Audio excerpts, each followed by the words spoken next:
ہاتھ کی پکڑ بے حد مضبوط تھی، مجھے اندازہ تھا کہ میں اپنے آپ کو اس ہاتھ سے چھڑا نہیں پاؤں گی، اس لیے اب اس کا ایک ہی حل تھا کہ میں کسی نہ کسی طریقے سے جاننے کی کوشش کروں کہ یہ ہاتھ کس کا ہے۔ کمرے میں اندھیرا بھی تھا اور ہاتھ نے مجھے جو ہے وہ میرے منہ سے جو ہے دبوچ رکھا تھا، اور میرا منہ اس طریقے سے بند تھا کہ میں ذرا سا بھی چیخ نہیں سکتی تھی، اور اگر میں چیخنے کی کوشش کرتی تو ظاہر سی بات ہے کہ یہ اس قدر مضبوط کوئی ہتھوڑے نما ہاتھ تھا جس نے مجھے پوری طاقت سے اپنی گرفت میں لے رکھا تھا۔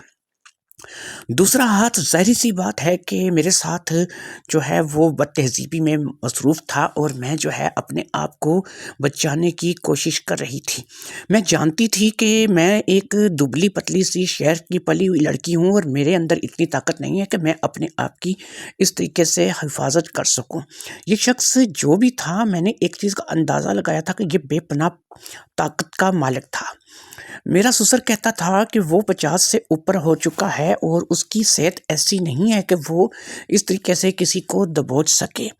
اور پھر رہ جاتا تھا دوسرا شخص جو کہ اس گھر میں رہتا تھا، اس حویلی میں رہتا تھا، وہ میرا اپنا شوہر ندیم تھا۔ لیکن ندیم جو ہے وہ ظاہری بات ہے کہ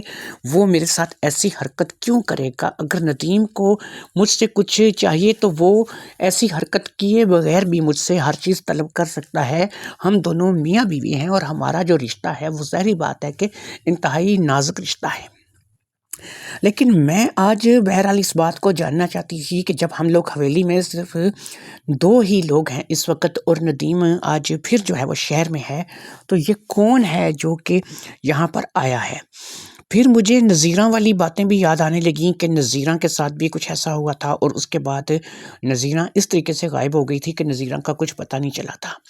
بہرحال میں اس وقت ان باتوں کو سوچنے کی پوزیشن میں نہیں تھی، میں پوری جدوجہد کر رہی تھی کہ میں کسی نہ کسی طریقے سے اس ہاتھ کی پکڑ سے اپنے آپ کو چھڑا لوں۔ لیکن میں دیکھ رہی تھی کہ رفتہ رفتہ میں کمزور پڑتی جا رہی ہوں، اور اس ہاتھ کی گرفت اس قدر مضبوط ہے کہ اب میرا بس جو ہے وہ نہیں چل رہا تھا۔ مجھے معلوم تھا کہ میرے ساتھ ایک دفعہ پھر وہی سب کچھ ہو جائے گا جو کہ میں نہیں چاہتی۔ ظاہری سی بات ہے کہ میرا جسم، میرے معاملات کسی کی امانت تھے، اور میں امانت میں خیانت نہیں کر سکتی تھی۔ لیکن یہاں پر کیونکہ میں بے بس تھی، لاچار تھی، اس لیے میں کچھ کر بھی نہیں سکتی تھی کہ میں اس معاملے کو رفع دفع کر سکوں۔ میری گرفت، اس گرفت کے آگے میری جدوجہد کمزور پڑتی چلی جا رہی تھی، اور آخرکار میں نے بالکل ہی ہمت اور حوصلہ ہارنے لگی، اور میں جو ہے بالکل ہی جو ہے اپنے آپ کو جو ہے وہ اس کے سپرد کر بیٹھی، اور بالکل مجھے ایسا لگا کہ میں چاہ کر بھی اس کی طاقت کا مقابلہ نہیں کر سکوں گی۔ یہ واقعی ہی ایک بے حد طاقتور ہاتھ تھا جس نے مجھے پکڑ رکھا تھا۔ مجھے اپنے سسر پر 100% شک تھا، لیکن یہ میرا سسر تھا یا نہیں تھا اب یہ بھی میں گارنٹی سے نہیں کہہ سکتی تھی، کیونکہ میں آزمانا چاہتی تھی ایک دفعہ اپنے سسر کے ساتھ بھی میں کچھ ایسا کروں کہ جس سے مجھے پتہ چلے کہ واقعی میرے سسر میں اب وہ طاقت، وہ پھرتی ہے یا نہیں ہے۔ کیونکہ گرفت کا اندازہ تو ہو سکتا ہے میں لگا لیتی، لیکن اس کے لیے تو ساری بات ہے کہ ابھی مجھے وقت لگتا، اور میں اس کے لیے کوئی ترکیب سوچتی، اور تب میں اپنے سسر کو آزما سکتی تھی۔ لیکن یہاں پر تو معاملات جو ہیں وہ اس وقت میرے ہاتھ سے بالکل نکلتے چلے جا رہے تھے، اور اس شخص کی گرفت کے آگے میں بالکل نڈھال ہوتی چلی جا رہی تھی۔ پھر وہی ہوا جس کا ڈر تھا، وہ میرے ساتھ سب کچھ ہو گیا، اور وہ شخص جو ہے اس نے ایک زوردار قسم کا ہاتھ جو ہے وہ میری گردن پہ کسی جگہ مارا، اور اس کے بعد مجھے اپنی ہوش نہیں رہی۔ میں لڑکھڑا کے گر پڑی تھی۔ مجھے صرف اتنا یاد تھا کہ اس کا ہاتھ جو ہے بالکل ہتھوڑے کی طرح میری گردن پر کسی جگہ پڑا تھا، اور میں اس کے بعد جو ہے وہ ہوش سے بیگانہ ہو گئی تھی، اور مجھے نہیں پتا تھا کہ میں کہاں پر ہوں۔ مجھے جس وقت ہوش آیا اس وقت اچھی خاصی صبح ہو چکی تھی، اور میرے سر کے اوپر بالکل ہی میرے پاس ندیم کھڑا تھا، اور ندیم جو ہے وہ مجھ پر پانی کے چھینٹے مار رہا تھا، اور مجھے ہوش میں لانے کی کوشش کر رہا تھا۔ کچھ ہی فاصلے پر میرا سسر بھی اپنی لاٹھی کے سہارے کھڑا تھا، اور وہ لاٹھی جو ہے وہ کبھی کبھی استعمال کرتا تھا، زیادہ تر تو کیونکہ اسے پورے گھر کا اندازہ تھا تو وہ بغیر لاٹھی کے ہی گھر میں گھوم پھر لیا کرتا تھا۔ جب مجھے ہوش آیا اور میں اٹھ کر کے بیٹھنے لگی تو ایک دفعہ پھر میرا سر چکرا گیا اور میں دوبارہ سے نیچے گرنے لگی، تو میرے شوہر نے، ندیم نے آگے بڑھ کر کے مجھے سنبھال لیا۔ چودھری اسلم بھی فکر مند دکھائی دے رہا تھا اور اس کے چہرے سے بالکل ایسا نہیں لگتا تھا کہ اس نے میرے ساتھ کچھ ایسا کیا ہوگا اور میں اس کے ظلم کا دوسری مرتبہ شکار ہوئی ہوں گی۔ اب ندیم نے مجھے سہارا دے کر کے بستر کے اوپر بٹھایا اور میرے سر کے پیچھے اس نے ایک موٹا تکیہ رکھ دیا تاکہ میں اس کے ساتھ ٹیک لگا کر کے بیٹھ سکوں۔ میں نے ایک نظر اپنے شوہر ندیم کی طرف دیکھا، اس کے چہرے پر بھی پریشانی عیاں تھی اور میرا سسر بھی مجھے لے کر کے پریشان نظر آ رہا تھا۔ گھر میں اس وقت ان دونوں کے علاوہ کوئی اور نہیں تھا اور مجھے ہوش جو ہے وہ میرے شوہر نے دلایا تھا۔ ظاہر سی بات ہے کہ وہ یا تو واپس آیا ہوگا یا پھر میرے سسر نے اسے کال کر کے بلایا ہوگا۔ جو بھی سچویشن تھی اس کا مجھے علم نہیں تھا، لیکن بہرحال میں جو ہے وہ اب ہوش میں آ چکی تھی۔ ہوش میں آنے کے بعد بھی میری گردن جو تھی اس میں رہ رہ کر کے درد کی ٹیسیں اٹھ رہی تھیں، کیونکہ میرے گردن پر واقعی ہی بڑے زور کا وار ہوا تھا اور اس وار نے جو ہے وہ مجھے وقتی طور پر بہت نڈھال کر دیا تھا۔ میرے شوہر کو جب لگا کہ میں مکمل طور پر ہوش میں آ چکی ہوں اور اب میں سوچنے سمجھنے کے قابل ہوں، تو اس نے مجھ سے پوچھا کہ تمہارے ساتھ کیا ہوا ہے اور تم جو ہے وہ بے ہوشی کی حالت میں کیوں پڑی تھی؟ یہ تو تم جب صبح دیر تک اٹھی نہیں تو ابا جان تمہارا پتہ کرنے کے لیے کمرے میں آئے تو انہوں نے تمہیں علاج لا کر کے دیکھا، لیکن تمہاری طرف سے جواب موصول نہیں ہو رہا تھا تو وہ پریشان ہو گئے اور پھر انہوں نے میرے ساتھ رابطہ کرنے کا سوچا۔ لہٰذا اس وقت جب تم بے ہوش تھی تب ابا جان نے بھی تمہارے چہرے پر پانی کے چھینٹے وغیرہ لگائے تھے، لیکن اس سے بھی تمہیں جاگ نہیں آئی۔ تب ابا جان نے اپنے نمبر سے، کیونکہ ان کے پاس موبائل نمبر ہے اور اس میں ایک ہی نمبر سیو ہے اور وہ صرف میرا نمبر ہے، ظاہری بات ہے کہ وہ جب بھی ملاتے میرا نمبر ہی ملتا، لہٰذا انہوں نے احتیاط سے ہی اپنے اندازے کے مطابق سے میرا نمبر ڈائل کیا اور پھر انہوں نے میرے ساتھ بات کی اور مجھے بتایا کہ بہو کو کچھ ہو گیا ہے، وہ بول نہیں رہی ہے، وہ ہوش میں نہیں آ رہی ہے، پانی کے چھینٹے بھی دیے گئے ہیں، تم جتنی جلدی ہو سکے گھر واپس آ جاؤ۔ میں نے جب اس بات کی اطلاع ملی تو میں نے فوری طور پر گھر آنا مناسب سمجھا اور جہاں پر آ کر میں نے دیکھا تو تم واقعی بے سرت پڑی تھی اور تمہیں کسی چیز کا ہوش نہیں تھا۔ تمہیں دیکھ کر کے ایسا لگتا تھا کہ جیسے تم نے رات میں کسی سے لڑائی کی ہے اور کافی جدوجہد کا سامنا تمہیں کرنا پڑا ہے۔ بستر کی حالت بالکل بے ترتیب سی تھی اور تمہارے جو کپڑے تھے اس کو بھی دیکھ کر کے ایسے اندازہ ہوتا تھا کہ تمہارے کپڑے جو ہیں وہ ایسے جگہ جگہ سے ادھڑے ہوئے تھے اور ان کو دیکھ کر کے اندازہ ہوتا تھا کہ تم نے کسی کے ساتھ رات میں لڑائی کی ہے۔ بہرحال میں تمہیں ہوش میں لے آیا ہوں اور اب میں نے تمہیں جو ہے یہاں پر بٹھا دیا ہے، تو مجھے بتاؤ کہ تمہارے ساتھ کیا ہوا ہے۔ ہم تمہارے منہ سے سننا چاہتے ہیں اور جاننا چاہتے ہیں کہ تم اس حالت تک پہنچی ہو تو اس کا ذمہ دار کون ہے۔ اب لینے کو تو میں اپنے سسر کا بھی نام لے سکتی تھی، لیکن مجھے اب لگ نہیں رہا تھا کہ میرا سسر جو ہے وہ اس معاملے میں قصوروار ہے۔ میں نے ایک دفعہ سر سے لے کے پاؤں تک اپنے سسر کی جسمانی صحت کا اندازہ لگایا۔ اگرچہ میرا سسر چلتا پھرتا صحت مند انسان تھا، لیکن کیا وہ اس قدر واقعی طاقتور ہو سکتا تھا کہ وہ مجھے ایک گڑیا کی طرح اپنے بازوؤں میں لے کر کے بالکل مسل کے رکھتے اور میں بھرپور جدوجہد کرنے کے باوجود بھی اپنے آپ کو اس سے چھڑا نہ سکوں؟ لہٰذا مجھے اپنا سسر جو ہے وہ اس سلسلے میں قصوروار نہیں لگ رہا تھا۔ یہ تو کوئی ندیم کے عمر کا بندہ ہو جو کہ میرا شوہر تھا، وہ ایسا کر سکتا تھا، یا پھر کوئی ایسا انسان کہ جو بہت زیادہ بے پناہ طاقت کا مالک ہو، وہ ایسا کر سکتا تھا۔ اب مجھے نہیں پتا کہ مجھے کیا کرنا چاہیے کیا نہیں کرنا چاہیے، لہٰذا اب یہی تھا کہ میں ندیم کو ساری بات بتا دیتی، اور ظاہری بات ہے کہ یہ بات مجھے اپنے سسر کے سامنے ہی ندیم کو بتانی تھی۔ لہٰذا میں نے ندیم کو ساری بات بتانی شروع کر دی اور میری بات کو سن کر کے ندیم تو پریشان ہوا، میرا سسر بھی بے حد پریشان آنے لگا۔ میرا سسر میری بات ختم ہونے پر بولا کہ اس کا مطلب ہے کہ تم پر دوسری مرتبہ یہ اٹیک ہوا ہے۔ پہلی مرتبہ جب تم پہ یہ اٹیک ہوا تھا تو تم نے ایسا سمجھا تھا کہ شاید میں رہا ہوں گا، کیونکہ گھر میں صرف میں ہی اس وقت موجود تھا، اور اتفاق کی بات ہے کہ آج بھی گھر میں صرف میں ہی موجود تھا۔ لیکن میں تمہیں اس بات کا پورا یقین دلاتا ہوں کہ میں نہ رات کو تمہارے کمرے کی طرف آیا ہوں اور نہ ہی میری تم سے کوئی اس قسم کی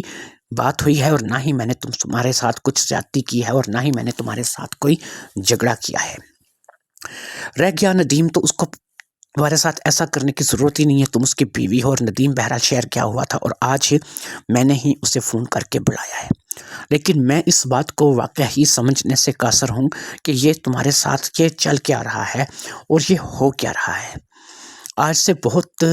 عرصہ پہلے نذیرہ نے بھی ہمیں کچھ اسی قسم کی بات بتائی تھی، اور اس کے بعد سے نذیرہ جو ہے وہ اس طریقے سے غائب ہوئی تھی کہ اس کا آج تک پتہ نہیں چل سکا۔ نہ ہی نذیرہ اپنے گھر پہ ہے، نہ ہماری حویلی میں ہے، اور نہ ہی وہ اس گاؤں کو چھوڑ کر کے کہیں گئی ہے۔ میں نے کہا مجھے بتائیں کہ پھر میں کیا کروں، یہ جو کچھ بھی ہوا ہے، جو کچھ بھی میرے ساتھ ہو چکا ہے، یہ دوسری مرتبہ ہوا ہے، اور میں نے آپ کو ساری حقیقت کیا سنائی ہے۔ ہاں، رات میں یہ ہوا تھا کہ اس نے مجھے جو ہے ایک جاتے دفعہ اپنے ہاتھ سے میری گردن پر ایک وار کیا تھا، اور اس وار کے چلتے جو ہے میں ہوش سے بیگانہ ہو گئی تھی۔ مجھے ایسا لگا کہ وہ شخص جو ہے وہ کراٹے جانتا ہے، اور اس نے جو مارشل آرٹس کا کوئی ایسا نپا تلا وار تھا جو کہ میری گردن پر کیا تھا، اور اس وار کے ساتھ ہی میں بے ہوش ہو گئی تھی۔ میری اس بات کو لے کر کے ندیم بھی پریشان ہو چکا تھا، اور میرا سسر بھی پریشان ہو چکا تھا۔ لہٰذا میں نے ندیم سے اس بات کے لیے ضد کی کہ ندیم مجھے زیادہ نہیں تو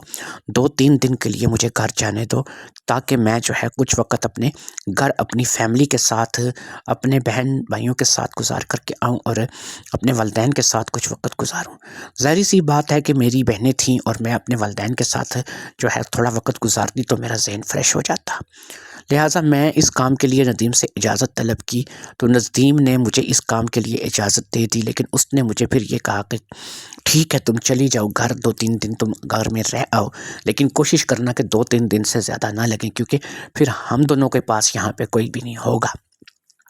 اور رہ گئے ابا جان، تو ایسا ہی کر سکتا ہوں کہ جب تک تم اپنے سسرال، اپنے میکے میں رہو گی، اپنے گھر میں رہو گی، میں یہاں پر ابا جان کا خود خیال رکھوں گا، اور میں یہاں سے ابا جان کے پاس سے نہیں ہلوں گا۔ جب تم 2-3 دن بعد واپس آ جاؤ گی تو امید ہے کہ پھر میں یہاں پر اپنے کاموں میں جو ہے وہ مگن ہو جاؤں گا، اور اپنی روٹین جو ہے ہماری دوبارہ سے بحال ہو جائے گی۔ بہرحال مجھے اب ایسا لگ رہا ہے کہ مجھے حویلی کے لیے کم از کم 2 لوگوں کا انتظام لازمی کر لینا چاہیے، جس میں سے ایک عورت اور ایک مرد ہو، تاکہ عورت رات کو یہاں پر تمہارے پاس رک بھی سکے، اور میرے نہ ہوتے ہوئے بھی وہ جب یہاں سے مجھے کسی جگہ جانا پڑے تو وہ تمہارے ساتھ تمہارے کمرے میں سو جایا کرے، اور تاکہ تم ہر قسم کی مصیبت سے محفوظ رہ سکو۔ اور دوسرا ایک ایسا مرد جو کہ باہر ڈیوٹی دے اور چوکی دارہ کرے، اور اس کو ہر آنے جانے والے کا پتہ ہو، اور وہ گیٹ سے کسی کو، ایسے شخص کو اندر آنے نہ دے کہ جسے وہ جانتا نہ ہو۔ اس لیے مجھے ایک ایسا شخص گھر کے لیے چاہیے کہ جو کہ چوکی دارہ کرے، اور ایک ایسی عورت گھر کے لیے چاہیے کہ جو تمہارا 24 گھنٹے خیال رکھے۔ اس عورت کو رہنا بھی یہیں اسی گھر میں ہوگا، اور وہ عورت جو ہے وہ تمہارا خیال رکھے گی۔ اس کام کے لیے مجھے بہت جلد گاؤں میں جا کر کے 2 ایسے لوگ تلاش کرنے ہوں گے۔ عورت تو کوئی ایسی زیادہ بہتر رہے گی کہ جس کا کوئی آگے پیچھے نہ ہو، یا طلاق یافتہ کوئی، یا بیوہ، یا ایسی کوئی خاتون جو کہ اکیلی رہتی ہو، اور ایسی عورت جو ہے وہ تمہارے ساتھ رہنے کے لیے زیادہ مفید رہے گی۔ اور اس کے علاوہ ظاہری بات ہے کہ مرد بھی مجھے کوئی ایسا چاہیے کہ جسے اپنے گھر جانے کی جلدی نہ ہو، اور وہ چوکی دارہ کر سکے، اور خاص طور پر رات کے ٹائم پر وہ کہیں بھی نہ جائے، اور رات کے ٹائم میں وہ یہاں پر اس حویلی میں رہ کر کے تمہاری حفاظت کر سکے۔ اگر مجھے کہیں جانا بھی پڑ جائے تو وہ تم پہ نظر رکھے اور تمہاری حفاظت کر سکے، اور تمہاری کسی قسم کی بھی حرکت اگر اس کے ذہن میں ایسی کہ آئے کہ تمہیں تھوڑی سی بھی پریشانی ہے اور تم کسی بھی لحاظ سے پریشان ہو، تو وہ فوری طور پر تمہاری مدد کے لیے پہنچ سکے۔ بلکہ ایسا کریں گے کہ اس کے لیے اور تمہارے لیے کوئی ایک موبائل یا پھر ایک نمبر مخصوص کر دیں گے کہ اگر تم اپنے موبائل کو اپنے پاس رکھو، اور جب تم کوئی اپنے لیے خطرہ محسوس کرو تو تم فوری طور پر اسے کال کرو، اور وہ بھاگتا ہوا تمہارے کمرے میں چلا آئے۔ لہٰذا تم جاؤ 2-3 دن اپنے ماں باپ کے گھر رہ آؤ، اور تمہارے پیچھے میں یہاں پر اس گھر میں رہ کر کے ان چیزوں کا انتظام کرتا ہوں۔ اب میرے پاس بھی اس کے علاوہ چارہ نہیں تھا کہ میں جو ہے وہ ان کو چھوڑ کر کے جاتی۔ میرا من تو نہیں چاہتا تھا کہ میں یہاں سے جاؤں، کیونکہ بہرحال یہ اب میرا اپنا گھر تھا اور میری سچویشن یہ تھی کہ میری بہنیں ابھی بیٹھی ہوئی تھیں اور میں بیاہ کر کے یہاں آ گئی تھی۔ 3 بہنیں میں نے آپ کو بتایا تھا کہ مجھ سے بڑی ہیں، اس کے علاوہ میرے والدین ہیں۔ جب میں اپنے گھر پہنچی، یعنی کہ مجھے ندیم نے میرے گھر چھوڑ دیا تھا، جب میں اپنے گھر پہنچی تو میرے گھر والے دیکھ کر کے مجھے بہت خوش ہو گئے۔ میں نے گھر میں یہ نہیں بتایا کہ میں کیسے آئی ہوں اور میرے یہاں پہ آنے کی وجہ کیا ہے، لیکن گھر والے اس بات کو جان کر کے خوش ہو گئے کہ چلو میں ان سے ملنے کے لیے آئی ہوں اور 2-3 دن یہاں پر رہوں گی۔ میں یہاں پر شہر میں آ تو گئی تھی اور میرا ارادہ بھی یہاں پر 2-3 دن رہنے کا تھا، لیکن میں یہاں پر کسی مقصد کے تحت آئی تھی۔ لہٰذا میں نے اس مقصد کو ذہن میں رکھ کر کے اگلے ہی دن صبح جو ہے وہ گھر سے نکل گئی اور پھر میری واپسی تقریباً 2 سے 3 گھنٹے کے بعد ہوئی تھی۔ جب میں اپنے گھر واپس آئی تو میرے گھر والوں نے مجھ سے جانے کا سبب پوچھا، تو میں نے بتایا کہ بس کچھ نہیں، تھوڑی دیر کے لیے بازار چلی گئی تھی اور اب میں واپس آ گئی ہوں، اب میں سارا دن گھر پر ہی ہوں۔ لہٰذا میں نے اپنے گھر والوں سے کوئی بھی بات کسی بھی لحاظ سے شیئر نہیں کی تھی۔ ہاں، میں نے اپنے ابا سے اسلم کے بارے میں، یعنی چودھری اسلم جو کہ میرے سسر تھے، ان کے بارے میں پوچھنا شروع کیا اور ان کے اندھا ہو جانے کے اور باقی دیگر معاملات کے بارے میں ان کی ہسٹری جو ہے ان کا پتہ کرنے لگی کہ مجھے کیونکہ اپنے سسر پر زیادہ شک تھا اور اس کے مجھے کیونکہ میرے شوہر کے علاوہ صرف میرا سسر ایک ایسا آدمی تھا جو کہ گھر میں تھا۔ جو باتیں مجھے ابا سے معلوم ہوئیں ان کا خلاصہ کچھ اس طرح سے ہے کہ چودھری اسلم ایک نہایت ہی نیک نیت اور اچھا انسان ہے۔ چودھری اسلم جو ہے وہ بڑا خدا ترس اور لوگوں کی مدد کرنے والا ایک ہمدرد قسم کا انسان ہے۔ شکاری تھا اور بہت زیادہ شکار کا شوق تھا، تو کسی جانور کے حملہ کرنے کی وجہ سے آنکھیں جاتی رہیں، لیکن پھر بھی اس نے اس جانور کو ہلاک کر دیا تھا۔ جان بچ گئی تھی لیکن آنکھیں چلی گئی تھیں، اور یہی جو ہے اس کی کہانی ہے اور یہی اس کی داستان ہے۔ یعنی کہ ایک شکاری جو کہ ایک جوانی میں ایک بڑا اچھا شکاری رہا ہو، اس کی گرفت تو واقعی بڑی مضبوط رہی ہوگی اور اسے بہت سے ایسے داؤ پیچ بھی آتے ہوں گے کہ جو دشمن کو قابو کرنے کے لیے یا پھر جانور کو اپنی گرفت میں لے کر کے جو بندہ قابو کر سکتا ہے، تو ایک لڑکی جو ہے وہ اس کے لیے کیا چیز ہے۔ ان باتوں پہ مجھے اپنے اندھے سسر پہ شک جو ہے وہ ہوا تو صحیح، لیکن یہ شک صرف شک تھا، اس کو میں کسی بھی طریقے سے کسی یقین کا نام نہیں دے سکتی تھی، کیونکہ میں نہیں جانتی تھی کہ اس کام میں میرا اندھا سسر ہے۔ لیکن شک تھا نا کہ گھر میں صرف وہی بندہ موجود تھا جب میرے ساتھ 2 مرتبہ یہ واقعہ پیش آیا تھا۔ ایک ایسا شخص جو کہ شکاری رہا ہے، ایک ایسا شخص کہ جو جانوروں کو اپنے ہاتھوں کی گرفت میں لے لیتا ہوگا، ان کا شکار کرتا ہوگا اور کسی نہ کسی طریقے سے جانوروں کو مارتا تھا یا پھر ان کا شکار کرتا تھا۔ لیکن بہرحال ایک چیز ان کی اچھی بھی تھی کہ ابا بتا رہے تھے کہ خدا ترس آدمی ہے، لوگوں کی مدد کرتا ہے اور کریکٹر لیس نہیں ہے، بہت اچھے کردار کا مالک ہے، اس کے بارے میں کوئی ایسی بات آج تک سننے میں نہیں ملی۔ یہ وہ تمام باتیں تھیں کہ جن کو سامنے رکھ کر کے میں اپنے سسر پر شک کروں یا نہ کروں، میں تو اس دویدھا میں پڑ گئی تھی اور میں نہیں چاہتی تھی کہ میں ایویں کسی بندے کے اوپر جو ہے وہ جھوٹا الزام دھر دوں اور اس جھوٹے الزام کے چلتے جو ہے وہ میں اپنا گھر بھی اجاڑ دوں۔ ظاہری بات ہے کہ اگر میں اپنے سسر کو مجرم ثابت کرنے میں کامیاب ہو جاتی تو میرا گھر جو ہے وہ اجڑ جاتا اور ندیم جو ہے وہ مجھے کبھی بھی اپنے ساتھ نہ رکھتے۔ لہٰذا ندیم نے اب میری حفاظت کے لیے ذمہ داری لی تھی اور اس نے کہا تھا کہ میں ایک عورت کو مستقل ایسی رکھوں گا کہ جو حویلی میں ہی 24 گھنٹے رہا کرے گی، اور جب بھی ندیم کہیں جایا کریں گے تو وہ عورت میرے ساتھ میرے کمرے میں سویا کرے گی، تاکہ مجھ پر کوئی ایسا حملہ نہ ہو سکے۔ ظاہری بات ہے کہ ایک سے بھلے 2، تو جب کوئی شخص میرے پاس آئے گا اور اس طریقے کی میرے ساتھ کوئی بد تہذیبی یا بدتمیزی کرنے کی کوشش کرے گا، تو وہ عورت جو ہے وہ اس کو نپٹ سکتی تھی، اس سے بات کر سکتی تھی، اسے روک سکتی تھی اور اس کو نقصان تک پہنچا سکتی تھی۔ اور اگر وہ میرا سسر ہی ہوا تو ظاہری بات ہے کہ اس عورت کے سامنے میرے سسر کا راز کھلنے میں زیادہ دیر نہیں لگے گی۔ پھر ایک شخص ایسا چوکیدار جو کہ گھر کے باہر چوکیدارا کرے گا، گیٹ پہ ہوگا، اور اس کے ساتھ بھی میرا کوئی ایسا رابطہ ہوگا جو کہ موبائل وغیرہ کے ذریعے سے میں کر سکوں گی اور فوری طور پر اسے اپنے پاس طلب کر سکوں گی۔ میں نے سوچ لیا تھا کہ اب موبائل جو ہے وہ میں بالکل اپنے پاس رکھ کے سویا کروں گی، اور کسی بھی قسم کی ایمرجنسی کی شکل میں فٹافٹ سے میں اپنے موبائل سے جو بھی نمبر اوپر ہوگا اسے ملانے کی کوشش کروں گی۔ وہ چوکیدار کا بھی ہو سکتا ہے، وہ میرے شوہر ندیم کا بھی ہو سکتا ہے۔ ان تمام باتوں کو ذہن میں رکھ کر کے جو ہے وہ میں مطمئن تھی، لیکن میں اندر ہی اندر اس بات کو لے کر کے اپنے آپ سے شرمندہ تھی کہ میں ایک مشرقی لڑکی تھی، اور مشرقی لڑکی ہونے کے ناطے میرا جسم، میری جان میرے شوہر کی امانت تھا، اور اس امانت میں خیانت 2 مرتبہ ہو چکی تھی۔ لیکن ظاہر سی بات ہے کہ یہ خیانت میں نے جان بوجھ کر نہیں کی تھی، اس لیے کیونکہ میرا ضمیر مطمئن تھا، کیونکہ میں جو بھی کر رہی تھی وہ اس میں میری اپنی مرضی نہیں تھی۔ جو بھی ہوا تھا میرے ساتھ 2 مرتبہ ظلم ہوا تھا، اور کسی کے ساتھ ظلم کرنا اور کسی کا کسی کی امانت میں خیانت کرنا، یہ دونوں الگ مسئلے ہیں۔ بہرحال حقیقت کیا تھی، بہت جلد اس حقیقت نے کھل جانا تھا، اور میں نے اس حقیقت کو کھولنے کا مکمل فیصلہ کر لیا تھا۔ مجھے چاہے کچھ بھی کرنا پڑے، لیکن میں اس راز کی تہہ تک پہنچنا چاہتی تھی کہ یہ ہو کیا رہا ہے۔ بہرحال میں 3 دن رہنے کے بعد حویلی واپس آ گئی، کیونکہ یہی وعدہ میں نے اپنے شوہر ندیم سے کیا تھا۔ اب اس سارے معاملے میں ظاہری بات ہے ندیم کا تو کوئی قصور نہیں تھا، وہ تو جی جان سے جو ہے وہ میری ساتھ تھا، اور چاہ رہا تھا کہ میں اس مسئلے کو حل کر لوں۔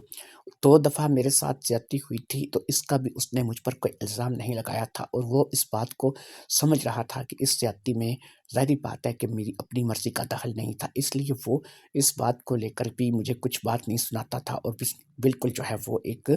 اچھے شوہر کی طرح جو ہے وہ پیش آ رہا تھا۔ میری واپسی پر مجھے پتہ چلا کہ ایک زرینہ نام کی خاتون جو کہ بیوہ تھی اور بے اولاد بھی تھی، اس خاتون کو جو ہے وہ یہاں پر چوکیدار کرنے کے لیے یا پھر میری حفاظت کے لیے جو ہے وہ مقرر کر دیا گیا ہے، جو کہ 24 گھنٹے یہاں پر اسی گھر میں رہے گی۔ اسے یہاں پر ہی ایک کمرہ دے دیا جائے گا، اور جب کبھی ندیم گھر پہ نہیں ہوگا تو وہ میرے کمرے میں میرے ساتھ سویا کرے گی۔ اس کے علاوہ وہ گھر میں کھانا پکانے میں یا صفائی ستھرائی کرنے میں بھی میری جو بھی مدد ہو سکے گی وہ کرے گی، اور اس کی وجہ سے مجھے چلو ایک ساتھی مل جائے گا کہ جس کے ساتھ میں اپنی گفتگو جو ہے وہ کر سکوں گی۔ وہ بھی اسی گاؤں کی رہنے والی عورت تھی، اور اسی گاؤں میں پلی بڑی تھی، اس لیے اس کو اس گاؤں کی ساری ہسٹری کا پتہ ہوگا۔ جس زرینہ نامی خاتون کو میری حفاظت کے لیے جو ہے وہ نوکرانی کے طور پہ رکھا گیا تھا، وہ تقریباً 40 سال کی رہی ہوگی۔ ہاتھ پاؤں کی کافی مضبوط تھی، اور رنگ سانولا ہونے کے باوجود جو ہے اس کے نین نقش کافی اچھے تھے۔ اس کے بارے میں یہ مشہور تھا کہ اس نے گاؤں کے 2 چھٹے ہوئے لڑکوں کو جو ہے وہ بیچ چوک میں پیٹ دیا تھا، اس لحاظ سے ہاتھ پاؤں کی بھی تگڑی تھی، اور ایسی ہی خاتون جو ہے ندیم کو چاہیے تھی کہ جو میری حفاظت کر سکے۔ ادھر ایک لمبا چوڑا آدمی جو کہ اچھا خاصا جو ہے وہ قد کاٹھی کا مالک تھا، 6 فٹ اس کا قد رہا ہوگا، بڑی بڑی تلوار مار کا مونچھیں اس نے رکھی ہوئی تھیں، اور شکل ہی سے وہ خود جو ہے بہت بھیانک اور ڈراؤنا لگتا تھا۔ اسے چوکیدار کے طور پر رکھا گیا تھا، وہ بھی اسی گاؤں کا رہنے والا تھا، اور وہ اس گاؤں کا ہمیشہ سے نہیں تھا، بلکہ وہ کچھ عرصہ پہلے آ کر کے اس گاؤں میں آباد ہوا تھا، یعنی اسے اس گاؤں میں رہتے ہوئے 5 سے 6 سال ہو چکے تھے۔ یہاں پر اس کی ایک سالی رہتی تھی، اور جب اس کی سالی کی فوتگی ہو گئی تو وہ یہاں پر اس گاؤں میں آیا، اور پھر اس کا گاؤں میں دل لگ گیا، اور وہ یہیں پہ رہنے لگا۔ عام حالات میں وہ گاؤں کی ایک چھوٹی سی کریانے کی دکان چلاتا تھا، اور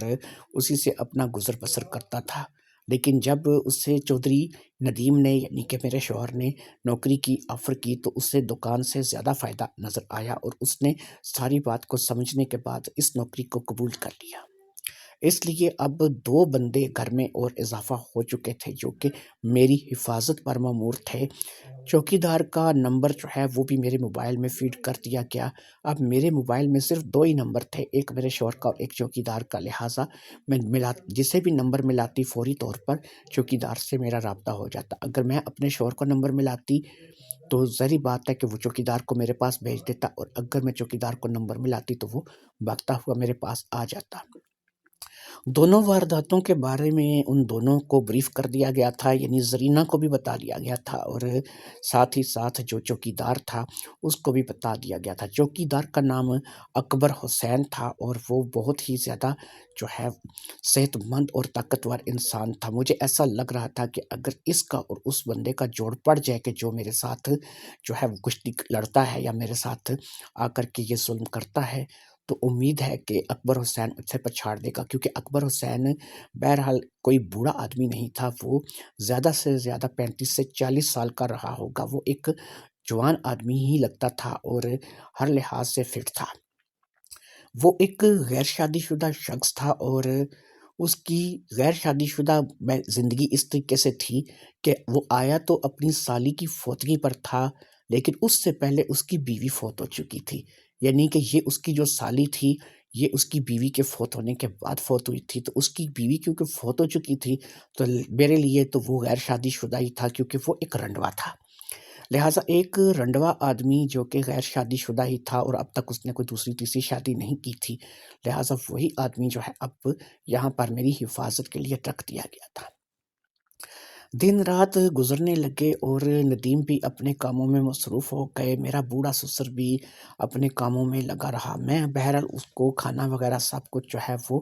وقت پر مہیا کرتی تھی اور کسی قسم کی خدمت میں کوئی کوتاہی نہیں کرتی تھی، کیونکہ مجھے پتا تھا کہ مجھے ابھی تک اس بات کا جو ہے وہ اندازہ نہیں ہے کہ وہ واقعہ ہی اس کام میں شامل ہے یا نہیں ہے۔ اس دوران میرے ساتھ کوئی ایسا واقعہ پیش نہیں آیا اور تقریباً 1 ہفتے سے اوپر جو ہے وہ ٹائم کا گزر گیا۔ اب ندیم کبھی گھر سے باہر جاتا تھا تو وہ زرینہ کو میرے پاس میرے کمرے میں چھوڑ جاتا تھا اور زرینہ جو تھی وہ میرے ساتھ جو ہے میرے بستر پہ سوتی تھی۔ بالکل میرے ساتھ والا بستر جو تھا وہ زرینہ کا تھا۔ ہم ایک ہی چارپائی پر تو نہیں سوتے تھے، لیکن ایک چارپائی اس کے لیے لگا دی جاتی تھی اور بالکل اس کو میرے ساتھ جوڑ کر لگایا جاتا تھا کہ میری کسی قسم کی بھی پریشانی کی شکل میں وہ میری مدد کر سکے اور میرے پاس جو ہے وہ آ سکے۔ میں کافی مطمئن تھی اور 1 ہفتہ گزر جانے کے باوجود بھی کچھ ایسا واقعہ نہیں پیش آیا تھا۔ ندیم اکثر شہر چلا جاتا تھا، گھر سے باہر رہتا تھا اور اب میں جو ہے وہ فکر ہو کر کے اس حویلی میں گھومتی پھرتی تھی اور اپنی زندگی کو گزار رہی تھی۔ کچھ بھی ایسا واقعہ نہیں تھا جو کہ میرے ساتھ غیر معمولی طور پر پیش آئے، لہٰذا میں اب اس بات کو لے کر کے مطمئن ہو چکی تھی کہ جو بھی ہوگا بہتر ہی ہوگا اور انشاءاللہ تعالیٰ کچھ بھی ایسا مسئلہ ہے اب وہ میرے ساتھ نہیں بنے گا۔ لیکن اسی کے ساتھ جو ہے میرے اندر ایک ڈر بھی لگا ہوا تھا کہ پتہ نہیں اب کیا ہوگا، کب مجھ پر اگلا اٹیک ہوگا اور مجھ پر اٹیک ہوگا یا نہیں ہوگا، یہ ساری باتیں بہرحال میرے ذہن میں گڈ تھیں۔ وہ ایک ہفتے کی رات تھی اور ندیم گھر پہ نہیں تھا۔ زرینہ بالکل میرے ساتھ والے بستر پہ سو رہی تھی اور رات کا تقریباً میرے اندازے کے مطابق آدھی رات سے اوپر ہی ٹائم ہوگا۔ وقت کا مجھے اندازہ نہیں تھا کیونکہ میں اس وقت سو رہی تھی اور میں بے فکر ہو کر کے سو رہی تھی، کیونکہ اس وقت زرینہ میرے ساتھ والے بستر پر موجود تھی اور وہ میرے ساتھ والے بستر پر پڑی سو رہی تھی۔ زرینہ کی موجودگی میں بے فکر ہو کر سونا میرا بھی بنتا تھا، اس لیے میں بھی بے فکری کے ساتھ سو رہی تھی کہ اچانک مجھے ایک دم سے ایسا محسوس ہوا کہ کوئی ہے جو کہ میرے بستر کے قریب آ رہا ہے۔ ایک سایہ سا تھا جو کہ مجھے ایسا محسوس ہوا۔ میں اگرچہ نیند میں تھی لیکن میرا سسٹم ایسا تھا کہ اگر کوئی آتا تھا تو مجھے ایک دم سے جاگ آ جاتی تھی، لہٰذا میں جاگ گئی تھی اور میں نے جو ہے اس طرف پلٹنا چاہا کہ جو سایہ میری طرف آ رہا تھا۔ کمرے میں اندھیرا تھا اور اس بار میں پلٹنے میں اپنے آپ کو پلٹنے میں کامیاب ہو گئی، لیکن یہ کیا، پلٹنے کے باوجود بھی مجھے کچھ فائدہ نہیں ہوا، کیونکہ وہ آنے والا شخص سیاہ رنگ کے لباس میں ملبوس تھا اور اس نے سیاہ رنگ کا ہی نقاب پہن رکھا تھا۔ سر سے پاؤں تک اس نے اپنے آپ کو بالکل سیاہ کالے رنگ کے کپڑوں میں لپیٹ رکھا تھا اور اس کا چہرہ بھی سیاہ نقاب کے پیچھے چھپا ہوا تھا۔ میں پلٹی تھی تو اس نے مجھے دبوچ لیا تھا اور میرا منہ اس نے اپنے ہاتھ سے بند کر لیا تھا۔ یہ وہی گرفت تھی، یہ وہی پکڑ تھی جو کہ پہلے میں 2 مرتبہ برداشت کر چکی تھی۔ میں نے 1 مرتبہ پھر سے یہاں پر اپنے ہاتھ پاؤں مارنے شروع کر دیے اور میں چاہ رہی تھی کہ زرینہ اس معاملے کو دیکھ کر کے اٹھ جائے۔ میں نے زرینہ کو اٹھانے کے لیے اپنی ٹانگیں آگے سے اٹھا کر کے زرینہ کی چارپائی کو جو ہے اپنی ٹانگوں سے مارنا شروع کر دیا، تاکہ میری ٹانگیں جو ہے وہ زرینہ کی چارپائی کے ساتھ ٹکرائیں تو زرینہ کو میری بے بسی کا احساس ہو اور وہ اٹھ کر کے فٹافٹ سے اس بات کا کوئی نوٹس لے۔ اور پھر میری یہ ترکیب کامیاب رہی اور میں نے دیکھا کہ زرینہ ایک دم سے اٹھی۔ سیاہ اندھیرا تھا، زرینہ نے بھی اس شخص کو دیکھ لیا جو کہ سیاہ حیولے کی طرح میرے ساتھ چمٹا ہوا تھا۔ ایک ہاتھ اس کا میرے منہ پر تھا اور دوسرے ہاتھ کو اس نے میری کمر کے گرد ایسے لپیٹ رکھا تھا کہ جیسے وہ ہتھوڑے کی طرح، بالکل ایک چڑیا کی طرح باز کو لپیٹ رکھا ہو۔ مجھے ایسا لگ رہا تھا کہ میں ایک چڑیا ہوں اور وہ ایک باز ہے جس نے مجھے اچھی طرح سے لپیٹ رکھا ہے۔ زرینہ جو کہ کافی طاقتور اور صحت مند خاتون تھی، وہ فٹافٹ سے اٹھی اور اس نے اٹھ کر کے میرا دفاع کرنا چاہا اور اس شخص کی طرف لپکی جس نے مجھے پکڑ رکھا تھا۔ جب وہ اس شخص کے پاس پہنچی تو اس شخص کا وہ والا ہاتھ جو میرے پیٹ پر تھا ایک دم سے اس نے میرے پیٹ سے نکالا۔ ایک ہی ہاتھ کا وار اس نے زرینہ کے سر پر کیا اور زرینہ لہرا کر کے یوں گری کہ جیسے زرینہ کا کوئی وزن ہی نہیں اور وہ بالکل ایک خالی بوری کی طرح جو ہے وہ گرتی چلی گئی۔ اس ایک ہی نپے تلے وار نے شاید زرینہ کو ہوش سے بیگانہ کر دیا تھا اور میں نے بعد میں زرینہ کو جو ہے وہ اپنی ٹانگوں سے ٹھوکر لگا کر کے اٹھانے کی کوشش کی، لیکن مجھے ایسا لگا کہ اب وہ نہیں اٹھے گی، شاید وہ بے ہوش ہو چکی تھی۔ اس وار نے اسے ایسا بے ہوش کیا تھا کہ وہ اب اٹھنے کے شاید قابل نہیں رہی تھی۔ اب کمرے میں صرف میں تھی اور وہی شخص تھا اور میں نے اس چیز کا اندازہ لگا لیا تھا کہ اس شخص کی قد کاٹھی میرے شوہر کی طرح بھی نہیں ہے اور یہ بالکل میرے سسر کی طرح قد کاٹھی کا مالک ہے، یعنی اس کا قد بھی میرے سسر جتنا ہی تھا، لیکن یہ میرے سسر کی نسبت کچھ زیادہ صحت مند لگ رہا تھا۔ میرا سسر جو ہے وہ جب بھی چلتا تھا وہ تھوڑا ڈھیلا ڈھیلا چلتا تھا۔ ہاں، اگر میرا سسر بھی اپنے جسم کو اکڑا لے اور اپنے آپ کو، اپنے مسل شسل جو ہے ان پہ ذرا تھوڑا سا زور ڈالے تو میرا سسر بھی جو ہے وہ ایک بہترین جو ہے وہ اسی طریقے سے مظاہرہ کر سکتا تھا۔ لہٰذا میرا 90% اب امکان یہ تھا کہ یہ آنے والا جو شخص ہے یہ کوئی اور نہیں ہے، بلکہ یہ میرا اندھا سسر ہے جو کہ مجھے خراب کر رہا ہے اور بس میری لاچاری کا فائدہ اٹھا رہا ہے۔ اب ظاہری سی بات ہے کہ میں اس گرفت میں آ چکی تھی اور میرے ساتھ بھی وہی کچھ ہونا تھا جو کہ ظاہری بات ہے پہلے بھی 2 مرتبہ ہو چکا تھا۔ آج بھی میرے ساتھ وہی کچھ ہوا اور پھر اس نے میرے سر پر بھی ایک وار کیا اور میں بھی گرتی چلی گئی اور میں بے ہوش ہو چکی تھی۔ میرے بے ہوش ہو جانے کے بعد ظاہری بات ہے زرینہ مجھ سے پہلے بے ہوش ہوئی تھی اور میں بھی بے ہوش ہو چکی تھی۔ اب جو بھی یہ وار کیا جاتا تھا اس کے لیے ہمیں ظاہری بات ہے کہ امید تو یہی تھی کہ اگلے دن ہی ہمیں ہوش آئے گا۔ لہٰذا اب اگلا دن بھی آ گیا اور پھر مجھے ہوش بھی آ گیا۔ میں نے دیکھا کہ میرے سر کے اوپر وہی اکبر حسین چوکیدار تھا اور اس کے علاوہ میں نے اپنے سسر کو دیکھا اور سسر کے علاوہ میں نے اپنے شوہر ندیم کو دیکھا۔ تینوں ہی یہاں پر موجود تھے اور زرینہ اور مجھے جو ہے دونوں کو ہی ہوش میں لانے کی کوشش کر رہے تھے۔ زرینہ جب ہوش میں آئی تو وہ ڈری ہوئی تھی اور اسے ایسا لگ رہا تھا کہ پتہ نہیں کیا ہو گیا ہے، اور میں جب ہوش میں آئی تو مجھے تو ظاہری بات ہے کہ اب میں بار بار کون سی بات دہراتی یا بار بار ان کو کیا بتاتی، اس لیے کہ جیسے ہی زرینہ کو ہوش آیا مجھ سے پہلے زرینہ کسی ٹیپ کی طرح بولنی شروع ہو گئی اور اس نے ساری بات جو ہے وہ میرے سسر کو، میرے شوہر کو اور پھر اکبر حسین کو کہہ سنائی۔ ایسے میں اکبر حسین نے گلہ کیا، اس نے کہا کہ مالکن آپ ایک کال تو کرتی۔ اب میں اسے کیا بتاتی کہ میرے پاس کال کرنے کا ٹائم نہیں تھا، اتنا وقت نہیں تھا کہ میں اس کا نمبر ملا سکتی۔ میں اس قدر مضبوط گرفت میں تھی کہ مجھے جو ہے وہ کسی چیز کا ہوش نہیں رہا تھا۔ اور پھر جب زرینہ نے سارا بیان دیا تو اس کے بیان کے بعد سے یہ بات ثابت ہو گئی کہ واقعی میں اس پوزیشن میں نہیں تھی، اور جب یہ پتہ چلا کہ اس کا ایک ہاتھ کا وار ہی جو ہے وہ زرینہ کو بے ہوش کر دینے کے لیے کافی تھا، تو زرینہ جو کہ ایک ہٹی کٹی صحت مند خاتون تھی، جب وہ بے ہوش ہو سکتی تھی تو میں تو اس کے آگے کوئی چیز ہی نہیں تھی۔ لہٰذا اب ان تمام باتوں کو لے کر کے ایک بات جو ہے وہ ذہن میں بٹھا لی گئی کہ یہ جو ہماری حفاظت کی ذمہ داری ہے، یہ اس میں زرینہ کے ہوتے ہوئے یہ واردات ہو گئی تھی، یعنی ایک ہفتے تک اس شخص نے کچھ بھی نہیں کیا تھا، لیکن ایک ہفتے کے بعد وہ آیا تھا اور دندناتا ہوا آیا تھا، اور ہماری آنکھوں میں آنکھیں ڈال کر کے سب کچھ کر کے چلا گیا تھا۔ ایک لحاظ سے وہ ہمیں ایک چیلنج دے کر کے گیا تھا کہ روک سکو تو روک لو، اگر مجھے روک سکتے ہو تو۔ لہٰذا میں اس چیلنج کو اب من ہی من ایکسیپٹ کر چکی تھی، اور میں نے اس چیز کو ذہن میں بٹھا لیا تھا کہ مجھے کچھ بھی ہو جائے، مجھے اس پردے کو فاش کرنا ہے اور اس راز کی تہہ تک پہنچنا ہے۔ زرینہ خیر ڈری تو نہیں تھی، اس نے اس ایک بات مجھ سے کی کہ اس نے کہا کہ بی بی جی میں معافی چاہتی ہوں کہ میں آپ کی حفاظت نہیں کر سکی، لیکن اب میں کوشش کروں گی کہ آئندہ جو ہے وہ آپ کے ساتھ ایسا کچھ نہ ہو سکے۔ میں پوری طرح سے آپ کی حفاظت کروں گی اور کوشش کروں گی کہ میں اپنے پاس کوئی ہتھیار رکھوں، خود اس پر اٹیک کرنے کی بجائے میں اس پر کسی ہتھیار سے حملہ کروں گی تاکہ وہ زخمی ہو جائے یا پھر آپ کو چھوڑ کر بھاگ جانے پر مجبور ہو جائے، یا پھر ہم اس سے مل کر کے پکڑ لیں۔ وہ ایک حوصلہ مند خاتون تھی، ورنہ اچھی اچھی عورتوں کا یہاں پر ان حالات میں جو ہے وہ ڈر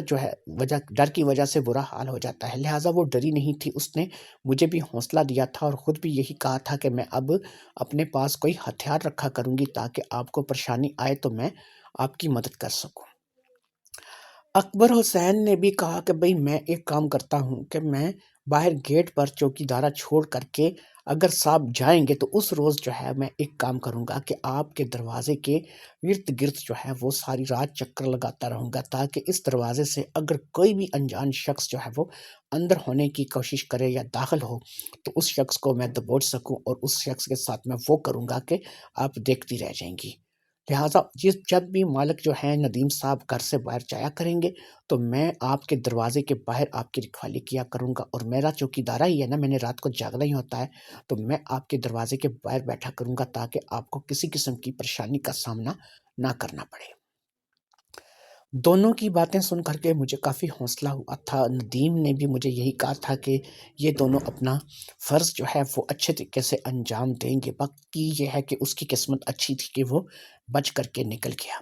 اب ندیم نے مجھ سے قریب کر کے یہ پوچھنا شروع کر دیا کہ اس کی طرف میں مڑی تھی وہ کیسا دکھتا تھا، وہ کیا تھا؟ تو اس کا حلیہ اگرچہ زرینہ بیان کر چکی تھی کہ سیاہ ہیولا تھا جو کہ رات کے اندھیرے میں آیا اور چلا گیا، لیکن پھر بھی ندیم یہ چاہ رہا تھا کہ میں اس سے کوئی ایسی نشانی یا کوئی ایسی چیز بتاؤں کہ جس سے ندیم اس کو پہچان سکے یا اس تک پہنچ سکے۔ اب میں ندیم کو کیا بتاتی کہ اگر جسم اس کا ڈھیلا ڈالا رکھا جائے تو وہ بالکل جو ہے وہ سسر جی کی طرح ہے، اور اگر اس کا جسم اکڑا دیا جائے تو وہ ایک طاقتور کڑگل پہلوان کی طرح ہے۔ لہٰذا میں اب ندیم کو یہ بات بتا نہیں سکتی تھی، کیونکہ اگر میں ندیم سے یہ بات کرنا چاہتی یا اس کو یہ بات بتاتی تو ندیم نے ایک ہی نتیجہ نکالنا تھا کہ تم تو میرے ابا جی کے پیچھے ہاتھ دھو کر کے پڑ گئی ہو۔ اب ایک بات جو ہے وہ ندیم نے کروا دی تھی کہ ابا جی کے کیونکہ کمرے کا واش روم ٹھیک ہو چکا تھا اور ابا جی اب اپنے ہی کمرے کا واش روم استعمال کرتے تھے، تو اس لیے وہ میرے کمرے میں اب نہیں آتے تھے۔ بات جو ہے اب آئی گئی ہو گئی، اور پھر اسی طریقے سے 2 سے 3 دن گزر گئے اور ہمیں کوئی بھی کسی قسم کا خطرہ جو ہے وہ نہیں ہوا۔ پھر ایک ایسا دن آیا کہ ندیم کو 2-3 دن کے لیے شہر جانا پڑا، اسے 2-3 دن کام کے سلسلے میں وہیں پہ رکنا تھا، اس لیے میرا شوہر ندیم جو ہے وہ شہر کے لیے چلا گیا۔ جب وہ شہر جاتا تھا عموماً میں گھر میں اکیلی رہ جاتی تھی یا میرا اندھا سسر ہوتا تھا، یہی زیادہ وقت اس شخص کو جو کہ مجھ پہ حملہ کرتا تھا زیادہ مناسب لگتا تھا۔ لہٰذا میں نے آج صبح ہی اکبر حسین کو بلا کر کے اکبر کو میں نے ساری بات سمجھا دی تھی، اور اکبر نے اس بات کا وعدہ کیا تھا کہ وہ میرے کمرے کے باہر کھڑا ہو کر کے پہرا دے گا، اور آج کی رات وہ میرے کمرے میں کسی کو بھی آنے نہیں دے گا، بلکہ جب تک میرا شوہر ندیم نہیں آ جاتا وہ اس وقت تک میرے کمرے کے باہر بیٹھ کر ہی پہرا دے گا۔ اس نے اپنے کرسی کو اٹھا کر کے وہیں پہ رکھ دیا تھا، اور رات کو اس نے پہرا دینے کے لیے پورے طور پر اپنے آپ کو چاق و چوبند کر لیا تھا۔ ادھر زرینہ کی بھی یہی حالت تھی کہ اس نے کہا تھا کہ آپ بے فکر ہو جاؤ، میں اپنے پاس ہتھیار رکھوں گی، تو اس نے ایک لکڑ کا ڈنڈا اپنے پاس ادھر رکھ لیا تھا تاکہ اگر رات میں کبھی بھی اٹیک ہو جائے تو وہ سب سے پہلے وہ لکڑ کا ڈنڈا اٹھائے اور اس لکڑ کے ڈنڈے کو اٹھا کر کے اس شخص پر وار کرے اور اس شخص کے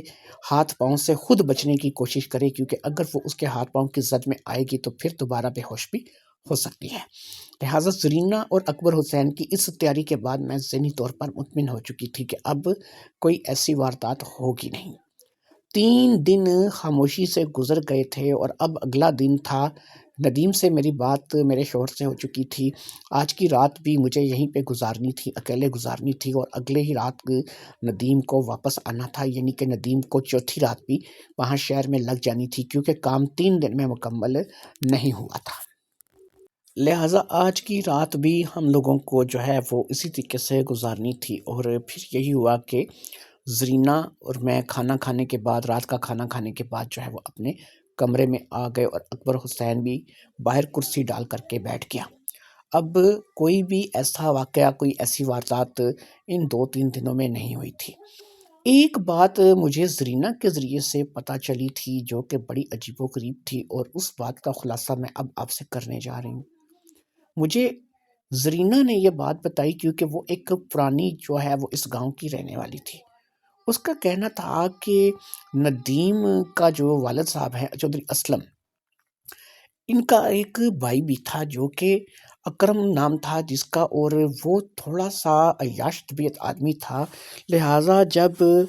ان کے والدین کا انتقال ہوا تو جائیداد کیونکہ بٹ گئی، اور کافی ساری جائیداد، اور یہ گاؤں کی جو زمین جائیداد تھی یہ چودھری اسلم کے حصے میں آئی، تو وہ شخص جو تھا وہ اپنا حصہ لے کر کے یہاں سے چلا گیا تھا، اور جب سے وہ اپنا حصہ لے کر کے گیا تھا تو اس کے بعد وہ شخص کبھی اس گاؤں کی طرف نہیں آیا۔ اس کا قد کاٹھی، اس کا چلنا بولنا جو ہے وہ میرے سسر سے بہت زیادہ جو ہے مطابقت رکھتا تھا، کیونکہ بہرحال وہ بھائی تھا، شکل میں بھی کافی مماثلت تھی۔ لہٰذا وہ شخص دوبارہ کبھی جو ہے وہ لوٹ کر نہیں آیا، اور ہمیشہ ہمیشہ کے لیے جو ہے وہ اس گاؤں کو چھوڑ کر کے چلا گیا۔ اس کے بعد اس شخص کا بالکل پتہ نہیں لگا کہ وہ کہاں ہے، کیسا ہے، کس حال میں ہے۔ لہٰذا وہ جو تھا وہ اب نہ یہاں پر آتا تھا اور نہ ہی اس کا یہاں پر کچھ تعلق تھا، یعنی اپنا حصہ لینے کے بعد وہ یہاں سے واقعی چلا گیا تھا۔ شکل میں مماثلت اور قد کاٹھی ایک جیسی ہونے کی وجہ سے یہ دونوں بھائی جو ہیں وہ کافی حد تک آپس میں مشابہت رکھتے تھے۔ یہ وہ باتیں تھیں جو مجھے زرینہ نے بتائی تھیں، لیکن میں ان باتوں میں کوئی تال میل جو ہے وہ کیسے تلاش کر سکتی، کیونکہ ظاہر سی بات ہے کہ وہ شخص جو یہاں سے چلا گیا تھا وہ کون تھا، اور جو شخص اب یہاں پر میرا سسر ہے، اگر وہ اس کا بھائی تھا تو کبھی اس نے اس کا ذکر کیوں نہیں کیا؟ شاید وہ ایک عیاش اور بد فطرت انسان تھا، اس لیے اس کا ذکر میرا سسر کرنا مناسب نہیں سمجھتا تھا۔ یعنی اسلم اور اکرم 2 بھائی تھے، اور دونوں میں سے ایک فرشتہ تھا اور ایک شیطان تھا۔ اکرم ایک شیطان تھا جو کہ اپنا حصہ لینے کے بعد یہاں سے چلا گیا تھا، اور اسلم جو کہ میرے شوہر کا والد تھا، یعنی میرا سسر تھا، وہ ایک نیک سیرت انسان تھا۔ اب سوال یہ تھا کہ میرا جو اندھا سسر ہے، جو کہ اب ایک حادثے میں اندھا ہو چکا ہے، اسلم، اگر اس کا بھائی یہاں پر آ چکا ہے، واپس آ چکا ہے، اور وہ یہ سب کچھ کر رہا ہے، تو اس کا اس کے پیچھے کیا مقصد ہو سکتا ہے؟ رشتے میں تو میں بھی اس کی بہو ہی لگتی ہوں، اور اس کی بہو جو ہے وہ بیٹیوں کی جگہ پر ہوتی ہے۔ پھر یہ ہے کہ اگر وہ اس حویلی میں آ چکا ہے، اکرم اس حویلی میں آ چکا ہے، تو وہ کہاں پر ہے؟ اس حویلی کے بارے میں ظاہر سی بات ہے کہ اکرم کو ہر بات کا علم ہوگا، ہر راستے کے بارے میں اکرم بھی جانتا ہوگا، تو شاید کہیں ایسا ہو سکتا ہے کہ اکرم رات کے اندھیرے میں آتا ہو اور پھر وہ یہ سب کچھ کر کے چلا جاتا ہو۔ خاص طور پر اکرم نے وہ وقت رکھا ہوا تھا کہ جب میرا شوہر کسی نہ کسی کام کی غرض سے شہر چلا جاتا ہے اور گاؤں میں نہیں ہوتا ہے۔ اب 2 لوگوں کے آ جانے کے بعد بھی اس نے مجھے نہیں چھوڑا تھا، اور اس نے اپنی بات کو پورا کیا تھا، اور وہ میرے پاس جو ہے وہ چلا آیا تھا۔ اس نے زرینہ کو بے ہوش کر کے یہ ثابت کر دیا تھا کہ وہ کافی صحت مند ہے، اور مجھے جو ہے اب اسے پہچاننا تھا، لیکن مجھے سمجھ میں نہیں آ رہا تھا کہ یہ کیا چل رہا ہے۔ زرینہ کے حوالے سے اکرم کے بارے میں نے سنا تھا، اور اس بات کی تصدیق میں نے کسی سے بھی نہیں کی تھی، کیونکہ زرینہ اگر بتا رہی تھی تو ٹھیک ہی بتا رہی ہوگی۔ اکبر حسین کو ظاہر بات ہے کہ ان باتوں کا علم نہیں تھا، اور کیونکہ وہ زیادہ یہاں پر پرانا نہیں تھا، اور اپنے سسر سے میں اس بارے میں بات نہیں کرنا چاہتی تھی، کیونکہ میرا سسر جو ہے وہ ظاہر بات ہے کہ اگر اس نے آج تک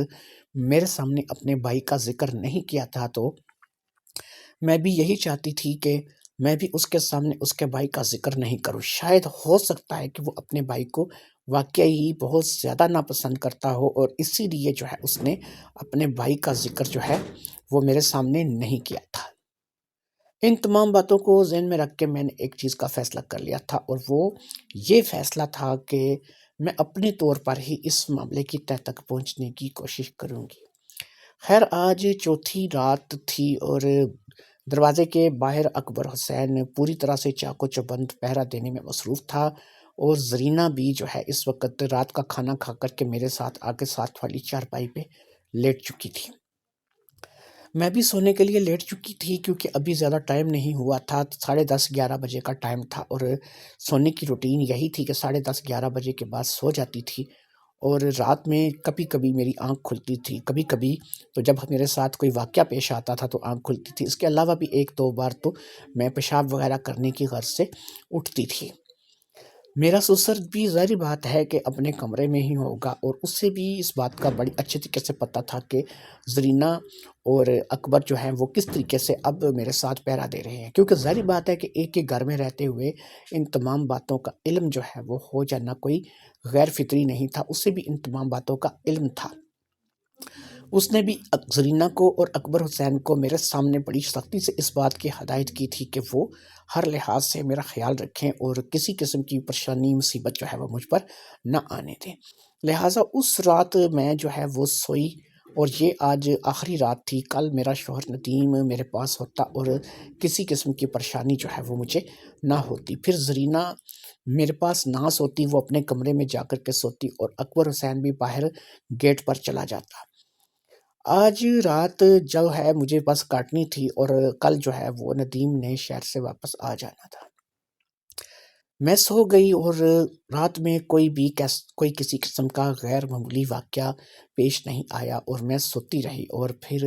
اسی طریقے سے میری آنکھ کھلی۔ میری آنکھ کھلی تو میں اپنے آپ کو دیکھ کر کے حیران رہ گئی۔ یہ تو کوئی بہت بڑا حال تھا، اور کافی بوسیدہ تھا، کیونکہ مجھے وہاں پہ کچھ اچھا نہیں لگ رہا تھا۔ بدبو تھی جو کہ آ رہی تھی، اور ایسا لگ رہا تھا کہ میں کسی اور ہی جگہ پر پہنچ گئی ہوں۔ یہ میرا کمرہ نہیں تھا، یہ وہ جگہ نہیں تھی کہ جہاں پہ میں سوئی تھی۔ میں جب اٹھی اور میں نے اٹھ کر کے اس بڑے سے ہال میں دیکھنا شروع کیا، تو کافی دیر تک تو مجھے اس ہال میں کچھ دکھائی نہیں دیا، کیونکہ وہاں پر اندھیرا بہت زیادہ تھا۔ اور پھر جب میری آنکھ اندھیرے میں دیکھنے کے قابل ہوئی تو میں نے دیکھا کہ یہ واقعی ایک بہت بڑا ہال ہے، جیسے کہ یہ کوئی تہہ خانہ معلوم ہو رہا تھا۔ ایسا لگ رہا تھا کہ یہ کوئی تہہ خانہ ہے، کوئی نچلا حصہ ہے کسی مکان کا، کسی حویلی وغیرہ کا نچلا حصہ ہے، کیونکہ ایک سیڑھیاں تھیں جو کہ اس تہہ خانے میں تھیں، جو کہ اوپر کی طرف جا رہی تھیں، اور سیڑھیوں کے اختتام پر ایک لکڑ کا بنا ہوا باری دروازہ تھا، جو کہ اس وقت بند تھا۔ ایسا معلوم ہوتا تھا کہ میں اس تہہ خانے میں قید ہو چکی ہوں، اور مجھے کسی نے یہاں پر اس تہہ خانے میں قید کر دیا ہے۔ میں نے ادھر ادھر نگاہ دوڑائی تو مجھے دور دور تک جو ہے وہ کچھ بھی نظر نہیں آیا، اور پھر جو ہے کافی دیر تک، کیونکہ اندھیرا بہت زیادہ تھا، تو میں کافی دیر تک اس اندھیرے میں دیکھنے کی کوشش کرتی رہی۔ پھر تھوڑے ہی فاصلے پر مجھے جو ہے وہ کچھ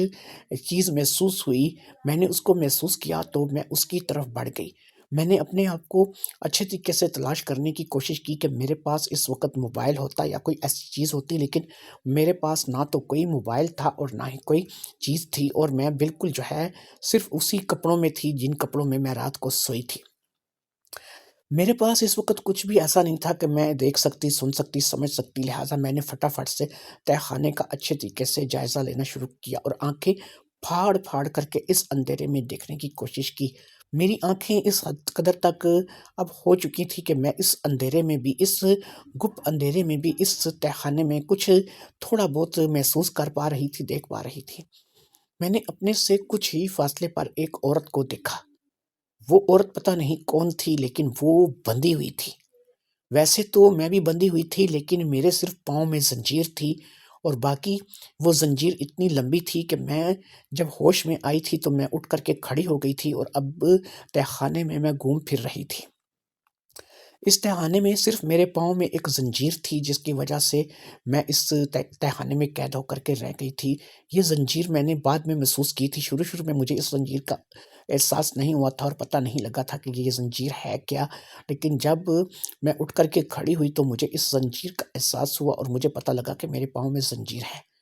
وہ عورت جو کہ مجھ سے تھوڑے فاصلے پر تھی، وہ بھی شاید کسی زنجیر سے ہی بندھی ہوئی تھی، لیکن اس کے پاؤں میں زنجیر ایک تھی یا دو تھی، اس چیز کا مجھے بالکل پتہ نہیں چل رہا تھا۔ میں اس عورت کے پاس اب پہنچ چکی تھی، اور میں نے چھو کر کے اس عورت کو محسوس کرنا شروع کر دیا تھا۔ وہ ایک صحت مند عورت تھی، اور اچھی خاصی جو ہے وہ دکھنے میں طاقتور لگ رہی تھی۔ میں نے اچھی طریقے سے اس کو محسوس کرنا شروع کیا، کیونکہ میرے دل میں اس وقت ایک نام آ رہا تھا، اور میرے زبان پر ایک ہی نام آ رہا تھا، اور بار بار میرے ذہن میں ایک ہی نام گردش کر رہا تھا، اور وہ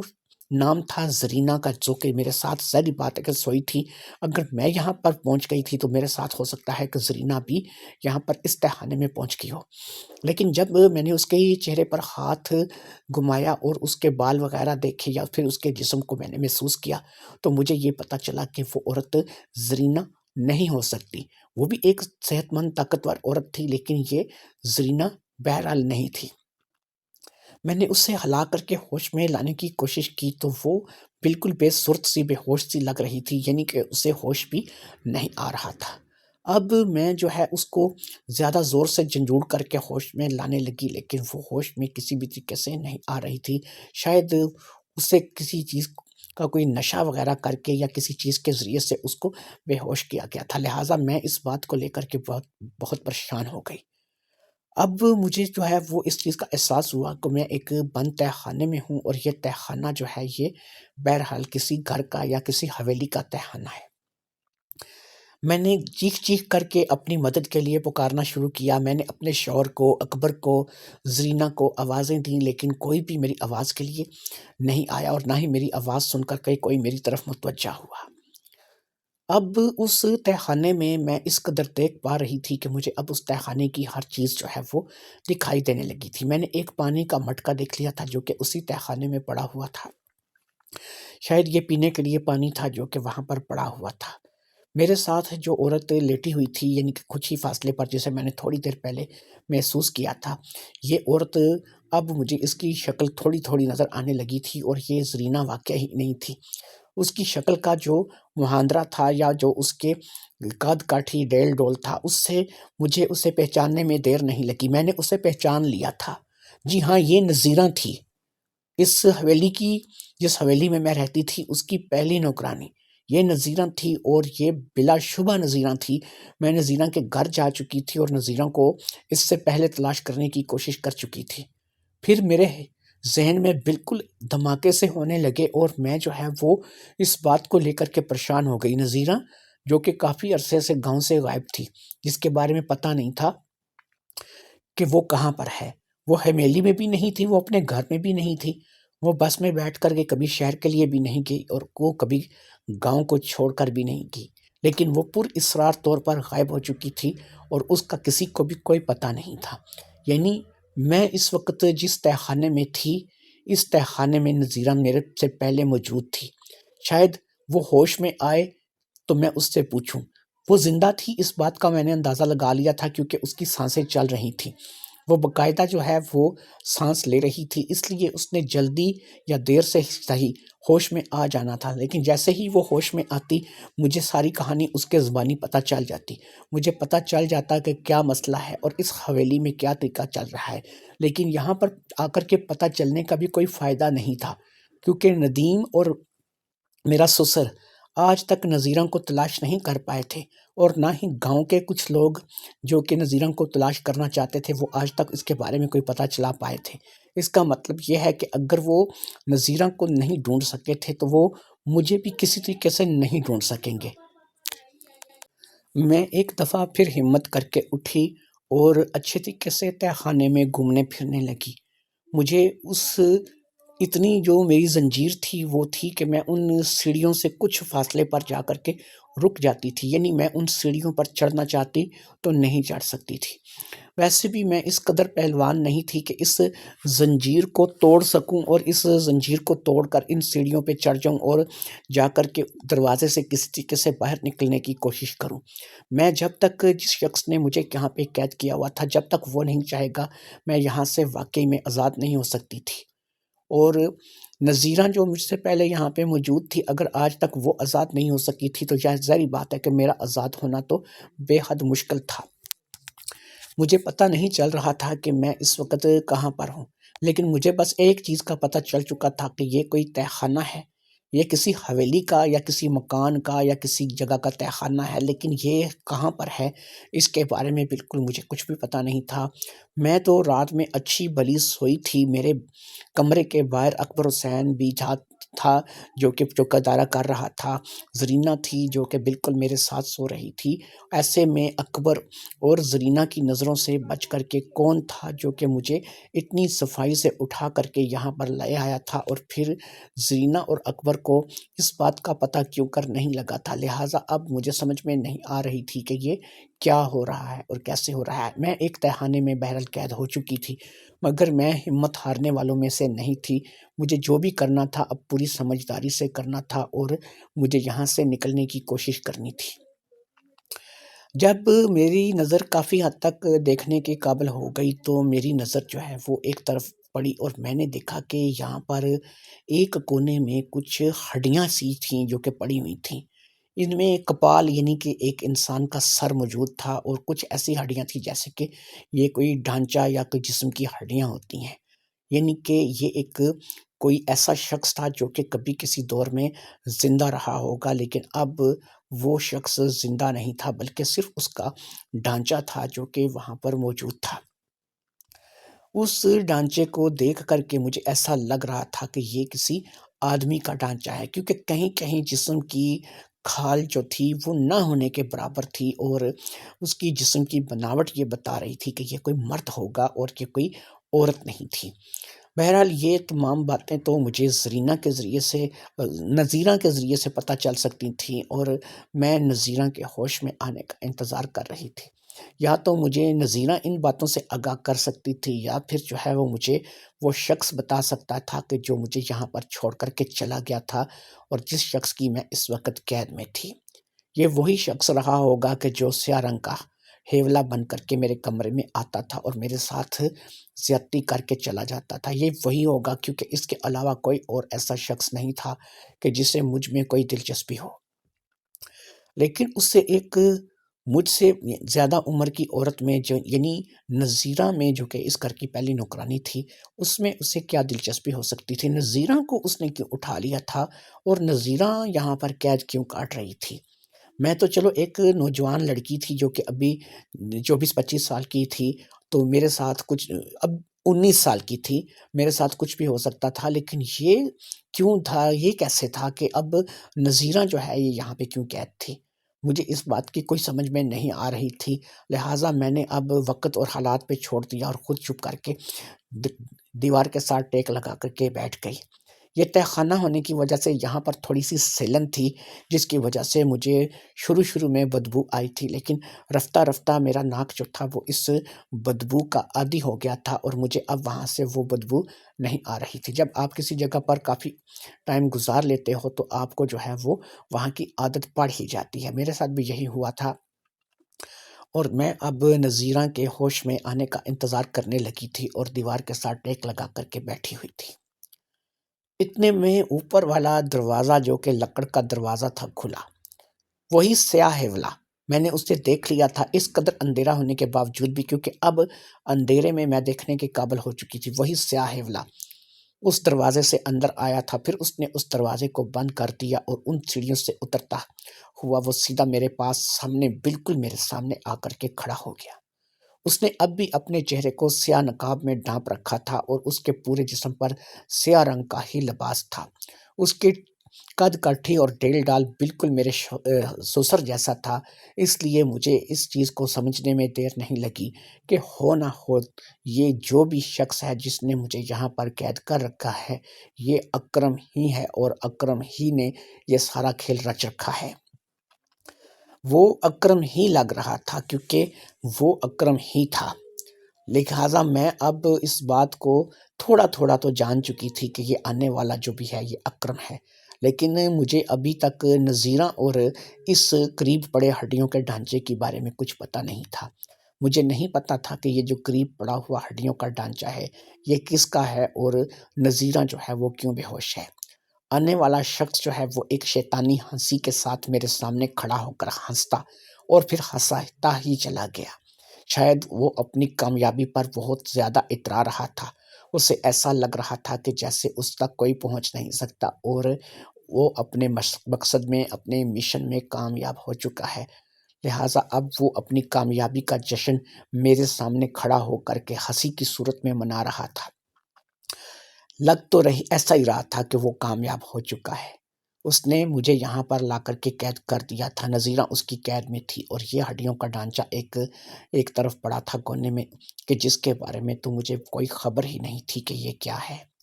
پھر اس نے اپنے چہرے سے نقاب ہٹایا۔ جب اس نے اپنے چہرے سے نقاب ہٹایا تو میری توقع کے مطابق بالکل وہی چہرہ تھا